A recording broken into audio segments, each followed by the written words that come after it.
All right, let's do another business snippet. So, talking about intellectual property still, basically intellectual property is anything that you want to copyright or trademark like that. And the big thing in intellectual property is use in commerce. That's where all the confusion, that's where the legal stuff comes in.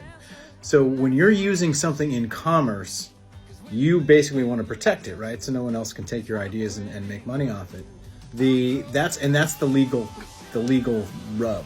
So if you're confusing somebody in the marketplace, like if you're selling a t-shirt that says, Go-Go Jam, and somebody else has a song called Go-Go Jam, and the two things could get confused in the mind of the consumer, that is the thing you need to think about. So the confusion of use in commerce is where the legal stuff happens with trademarks and intellectual property.